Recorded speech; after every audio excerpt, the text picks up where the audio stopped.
Welcome all. This is first lecture on beta and gamma function.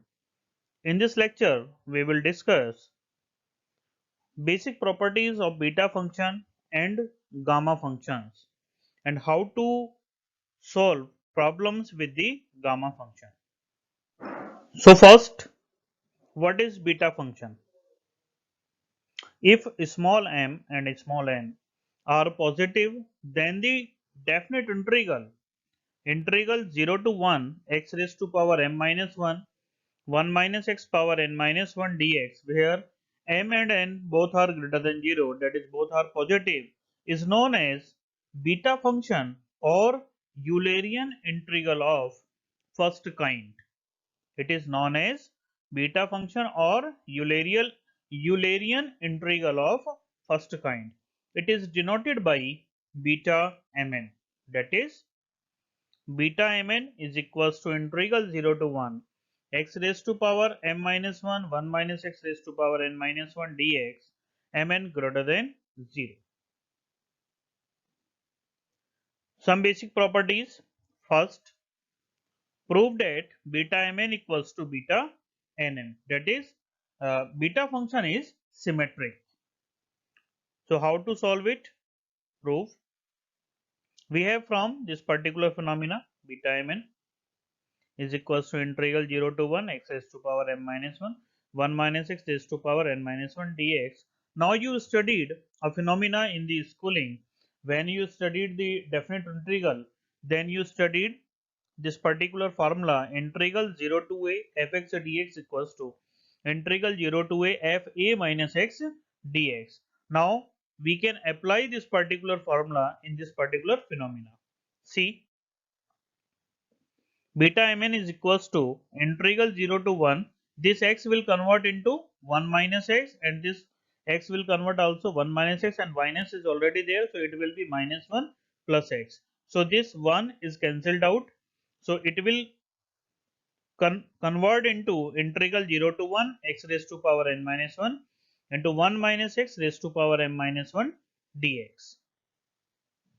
And this function is x raised to power n minus 1, so we write it in the first place, and 1 minus x raised to power m minus 1 write it in the second place. So now this is again the formula of beta mn, but at the place of m there is n, and at the nth place it is m, so it will be beta nm.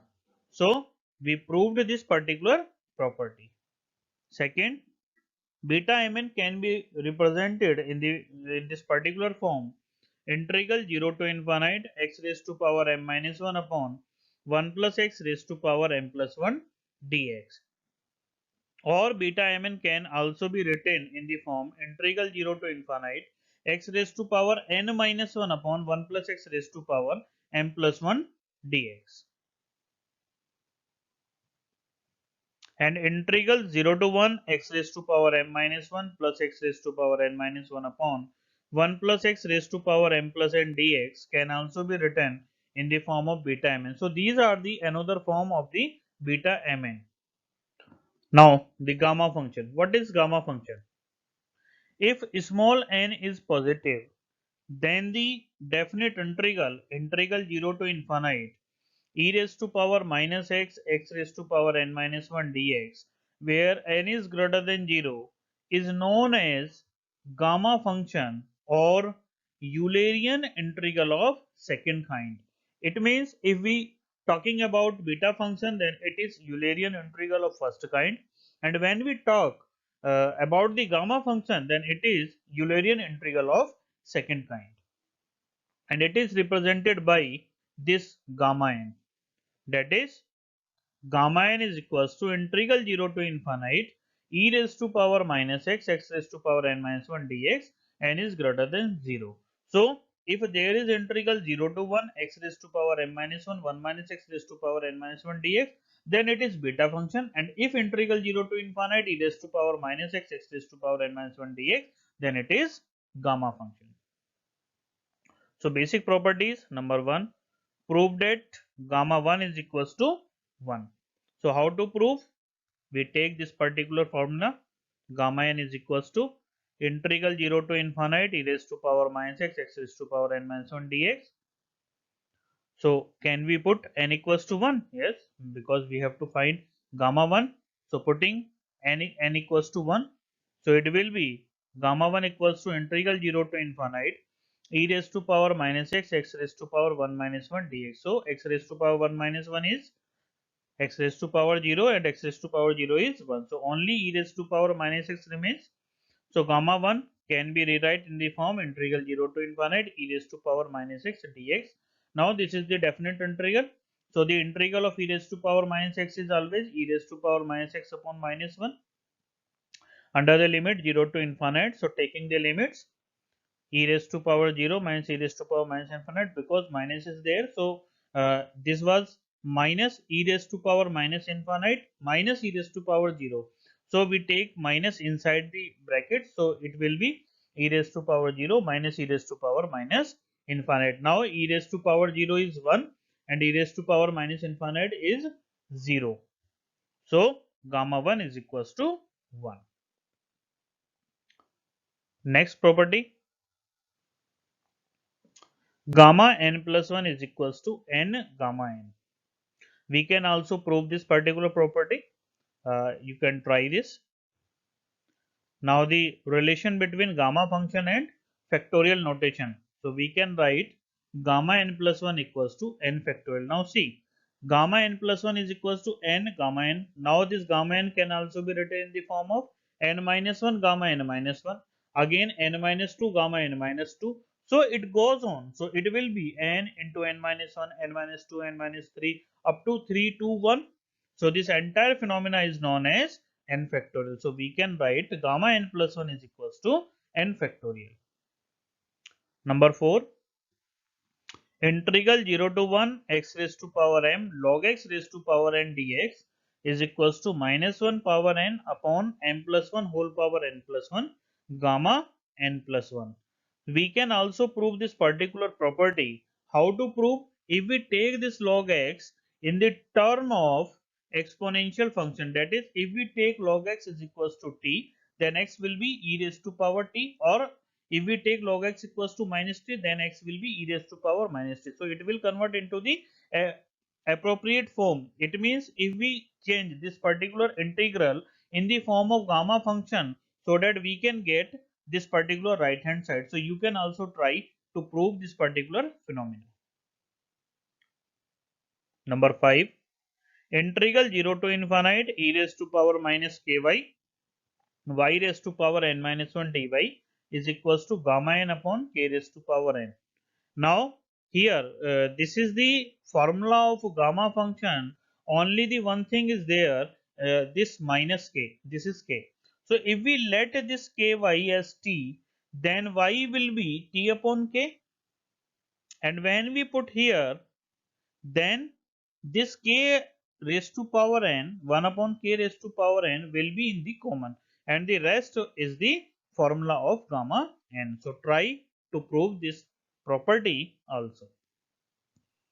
Property number 6, prove that gamma half equals to root pi. This is most important property because this particular phenomena will be used in most of the cases. So how to prove? We know that gamma n equals to integral 0 to infinite e raised to power minus x, x raised to power n minus 1 dx. Let it is equation number 1.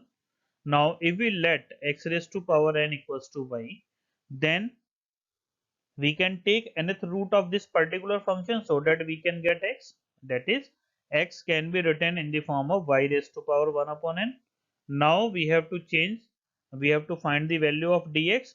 So dx will be 1 upon n y raised to power 1 upon n minus 1 dy. So putting all these in the equation number 1 and also changing the limit, when x is equals to 0, then y is also 0, and when x equals to infinite, then y is also infinite. So no change in the limit. So putting in equation number 1, we get gamma n equals to integral 0 to infinite e raised to power minus y raised to power 1 by n into this x will convert into y raised to power 1 by n whole power n minus 1, and the value of dx is 1 upon n y raised to power 1 upon n minus 1 dy. Now see, this 1 upon n will comes in outside the integration, and y raised to power 1 upon n power n minus 1, so it will be n minus 1 upon n, because if a raised to power m whole power n, then it is a raised to power m into n. So from this particular phenomena we get y equals to n minus 1 upon n or 1 minus 1 upon n, and this is 1 upon n minus 1. So base same, then we can add the powers. So y raised to power 1 upon n minus 1 plus 1 minus 1 upon n dy. So 1 upon n is cancelled by minus 1 upon n, and minus 1 plus 1 is 0. So y raised to power 0, which is equals to 1. So it is gamma n equals to 1 upon n integral 0 to infinite e raised to power minus y power 1 upon n dy. Now can we put n equals to half? So when we put n equals to half, then it will be gamma half equals to twice 1 upon 1 upon 2, that is 2, integral 0 to infinite e raised to power minus y square dy, and this entire function will be root pi by 2. This is integral 0 to infinite e raised to power minus y square dy. We can replace it directly root pi by 2. You solve this particular phenomena in the definite integral, so we can take it directly. So gamma half equals to 2 into root pi by 2. So 2 cancelled out by 2. So gamma half equals to root pi. So this is the proof. We can prove this particular phenomena in several by the several methods which we will discuss in the next lecture. In this lecture, this is the first method, how to prove the gamma half. Now taking examples. Example one is evaluate integral 0 to infinite fourth root of x into e raised to power minus x dx. We have to integrate this.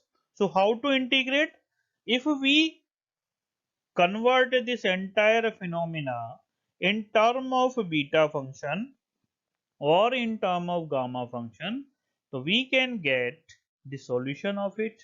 Now see, limits are in the form of gamma function, integral 0 to infinite. It contains exponential term also. It contains algebraic term also, but we have to convert this in the form of gamma function. So for to convert it, it is required e raised to power minus x form. So if we let this root x in term of t, then we can convert this entire integration in term of gamma function. So how to convert? Let x is equals to t square. So dx is equals to 2t dt, and if x equals to 0, then t equals to 0, and if x equals to infinite, t is also infinite. So integral 0 to infinite fourth root of x e raised to power minus root x dx can be rewrite in the form integral 0 to infinite fourth root of t square into e raised to power minus square root t square 2t dt. So it will be t, and it will be t raised to power half, that is, and this 2 can come outside. So t raised to power half e raised to power minus t into t dt, or this t raised to power half and t will combined, and after combining they will be t raised to power 3 by 2, that is twice integral 0 to infinite e raised to power minus t and t raised to power 3 by 2 dt. Now it is almost in the form of gamma function. Now see, what is the formula of gamma function? The formula of gamma function is gamma n equals to integral 0 to infinite e raised to power minus x raised to power n minus 1. So we have to convert this power in term of n minus 1. So how to convert this 3 by 2 in term of n minus 1? Can we rewrite it as 5 by 2 minus 1? Yes. So when we convert it 5 by 2 minus 1, then it will be gamma 5 by 2. So it is twice gamma 5 by 2. Now we have to solve this gamma 5 by 2. So can we rewrite this 5 by 2 in term of 3 by 2 plus 1? Yes, we can rewrite it. Now it is in the form of gamma n plus 1. So gamma n plus 1 can be rewrite in the form of n gamma n. So it will be 2 into 3 by 2 gamma 3 by 2, or 2 into 3 by 2. Again this 3 by 2 can be written in the form of 1 by 2 plus 1, and then 1 by 2 gamma 1 by 2. So it is there. Now gamma 1 by 2 is root pi, and it is 2 cancelled out, so it is 3 by 2 root pi. So it is the required solution of this particular problem. So see, this typical kind of definite integral is solved by the gamma function in a easy manner. So basically beta and gamma function are only to solve different kind of definite integrals in a easy manner. Example 2, evaluate gamma 7 by 2. So how to evaluate it? Can we rewrite this 7 by 2 as 5 by 2 plus 1? Yes. So it is in the form of gamma n plus 1. So it can be rewrite in the form of n gamma n. So gamma 5 by 2 plus 1 can be rewrite in the form of 5 by 2 gamma 5 by 2. Again this 5 by 2 can be rewrite in the form of 3 by 2 plus 1. Again apply this particular phenomena. So it will be 5 by 2 into 3 by 2 gamma 3 by 2, and again this gamma 3 by 2 can be replaced in the form of 1 by 2 plus 1. So again apply the phenomena. So it will be 5 by 2 into 3 by 2 into 1 by 2 gamma 1 by 2, and the gamma 1 by 2 is root pi, and it is 5 3 ja 15, 2 2 ja 4 2 ja 8. So the value of gamma 7 by 2 is 15 by 8 root pi. So in this particular manner, we can get the value of gamma 9 by 2, gamma 11 by 2, gamma 13 by 2, and so on. This particular phenomena is applicable only to find gamma of the by 2 functions, right? So example 3, evaluate gamma minus 5 by 2. So the previous example is for gamma 7 by 2, which is the positive term, and now it is for the negative gamma. So how to solve this negative gamma? We have from gamma half, we have a standard value of gamma half.